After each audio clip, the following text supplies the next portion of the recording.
Krylancelo grew up training to be a sorcerer, but he was always in second place, until one day he meets a dragon and absorbs its soul, becoming the strongest sorcerer. His story begins when he was abandoned by his parents and taken to an orphanage. There he grew up with Azalea, whom he considers his sister. As they grew up, Azalea was revealed to be a trickster, always pulling pranks on him. But a few years later, she was recognized as a potential sorcerer and was taken to the Tower of Fangs. Krylancelo saw her and Tish, her cousin, leave him behind and promised himself to meet them again.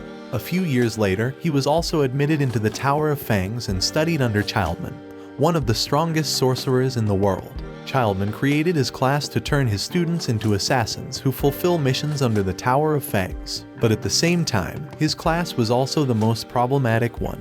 During their magic practice, Azalea decides to go all out against her master. Their spells clash, almost blowing up the whole building. But Krylancelo steps up and uses his power to cancel out their magic, getting recognized by everyone as the strongest sorcerer. Since then, Childman decided to make him his successor and taught him all his skills. But Azalea was in love with her master and wanted him to notice her. So, she always sabotaged several training practices and inventions to his attention and test Krylancelo's power. One day, one of their classmates built a new robot, but Azalea took advantage of it and used a spell to make it go berserk, forcing Krylancelo to step up and clean the mess with one of his spells. She later takes him to their old orphanage and Azalea's family grave, but she suddenly disappears. He tirelessly searches for her until he hears a voice, telling him to return to the orphanage if he wants to save his sister. He rushes immediately to the place with his dearest childhood memories. Upon reaching there, he gets attacked but manages to fend it off. He manages to get to the attic just to see Azalea's head on the floor. A mysterious shadow woman appears, and Azalea's head disappears. He thinks it was an illusion, but the shadow tells him it's what will happen in the future. The shadow taunts him, but the enraged Krylancelo uses his spell to defeat her, blowing up the whole building.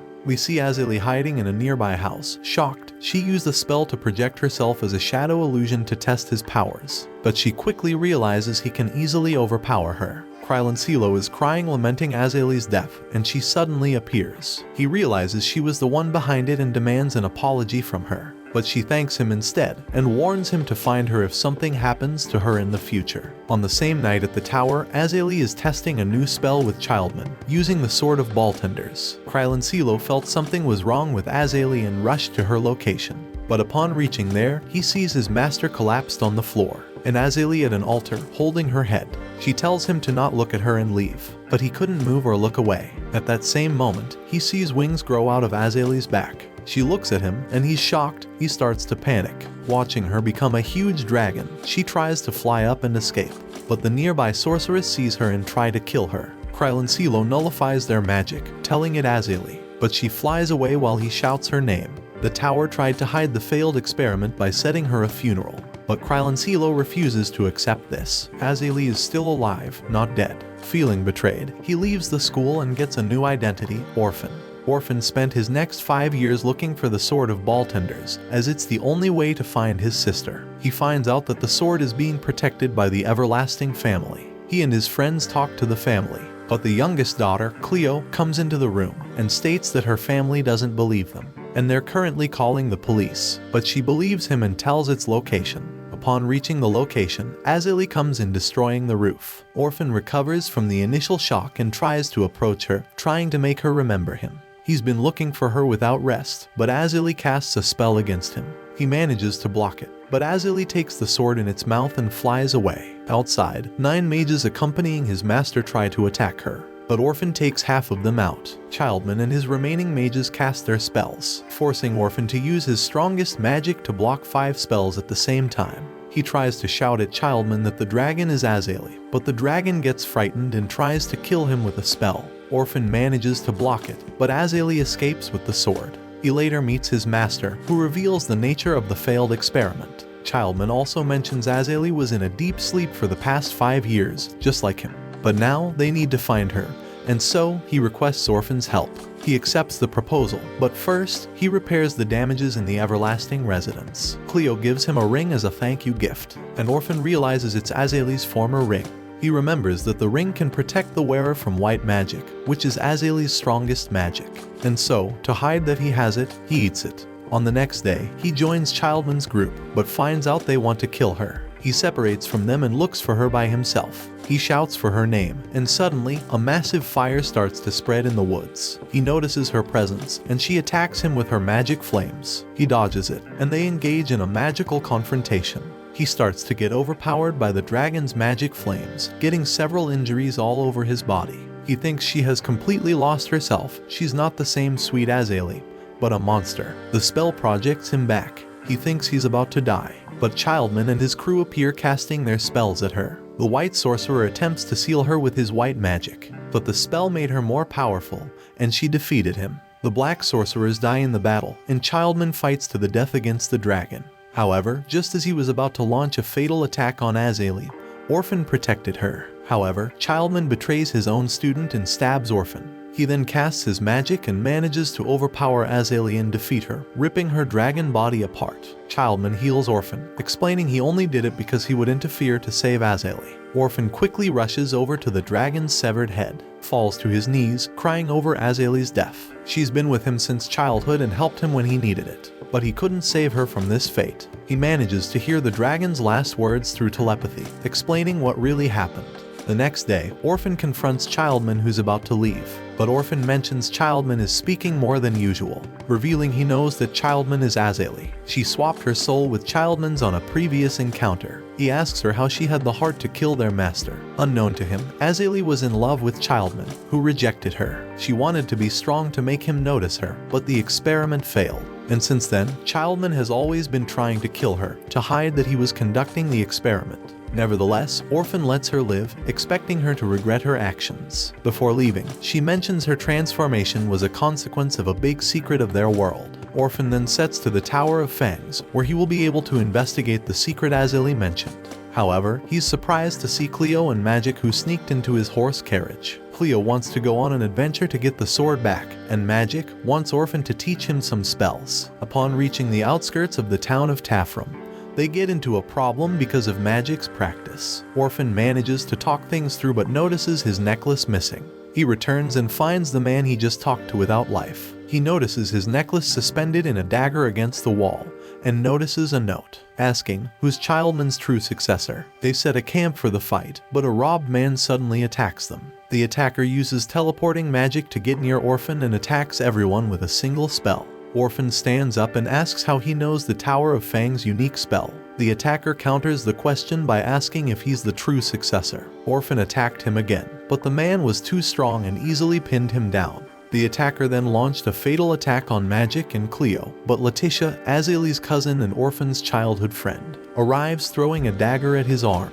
making him miss. The man then reveals his face, shocking everyone. He's Krylancelo's look-alike from 5 years ago.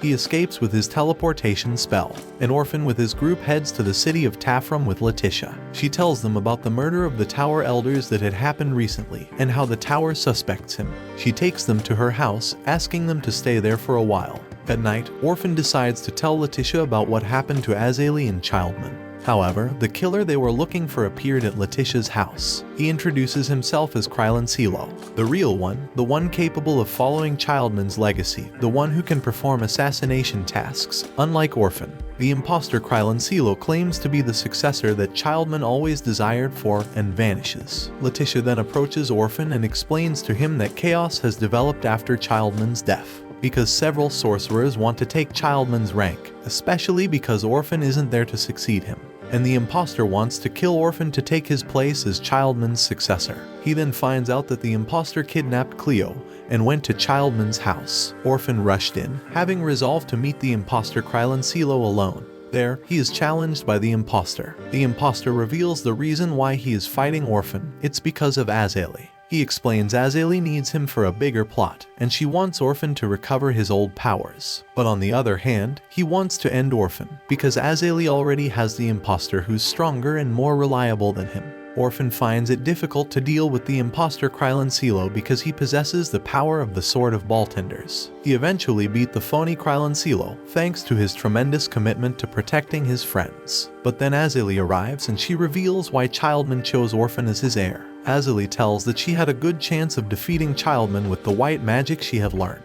As a result, Childman prepared him and taught him all the skills he needs to kill her, because he knew there was a huge secret in this world. Orphan wakes up in Letitia's house and is attacked by a masked man, asking him about the Browning family's map.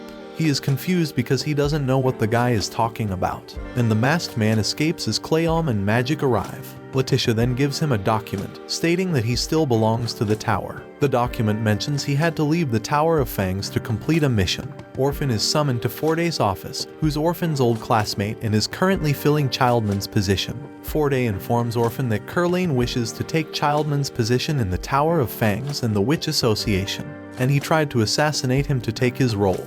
As a result, he requests Orphan to assist him in defeating Curlain and his henchmen before they kill all of Childman's students. Orphan goes to Curlain to confront him about this new information and about the masked man inside Letitia's house. Curlain, on the other hand, seemed indifferent when he stated that his men found them motionless. Orphan then threatens he will kill him if he touches any one of his friends, but Curlain warns him not to make him an enemy, mentioning that he should have killed him when Childman took him as a student. Orphan gets back and finds Cleom laying on the road with a wound on her head. Tiffys informs them that she was attacked by a masked man. However, the man quickly escaped and Letitia is chasing him. Patricia stated that the masked man was dressed in a specific combat costume worn by the Tower of Fangs black sorcerers. Orphan was reminded of the masked man who had attacked him when he heard this. He uses his powers to heal Cleom and tries to find the responsible for the attack.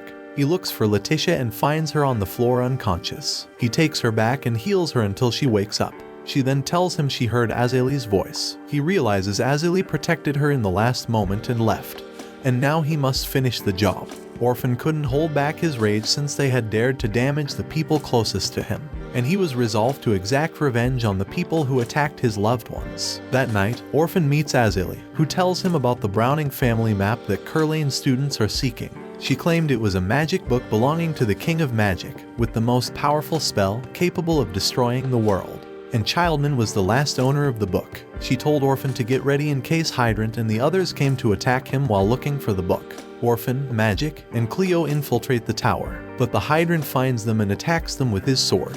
But Orphan flees, leading Hydrant to another location for one-on-one combat. 5 years ago, Orphan was scouted to become one of the 13 most powerful mages in the world. But the tower didn't want to lose him, as he was the only one who could kill Azalie, the Chaos Witch. So they ordered Hydrant to attack him and prevent him from becoming a court magician. Orphan almost killed him at that time, leaving only a scar on his face. As a result, he didn't get accepted to as a royal magician. Hydrant reveals he doesn't care about the magic book, as he only desires his revenge for what happened 5 years ago. They get into a fist fight, where Orphan uses the skills taught by Childman to overpower Hydrant. Hydrant reminds why he had to learn those skills to kill Azalie. Orphan becomes enraged and decides to kill him, but Cleo's pet teleports her into his location and manages to stop him from becoming an assassin. Following that, Orphan and Cleom went to the location where Curlain and his disciples had obtained the magic book. The magic book, however, turned out to be Cleom's diary, which Orphan had purposefully swapped to fool Curlain's students. Curlain became enraged and directed his classmates to murder Orphan. However, Forday arrives to assist him. Curlain and his students prepare to face them and end their lives. But Forday informs Curlain that he and his classmates had committed several murders and will be punished. Azalie arrives at the scene revealing she was the one who created the chaos in the tower. Curlain tries to attack her, but Orphan, to protect his sister, steps up and uses Childman's ultimate technique to kill him. Azalie reveals she did everything to get her hands on the magic book, and teleports away, while mentioning Orphan to fulfill his promise and find her. Watch this next video. See you on the next one.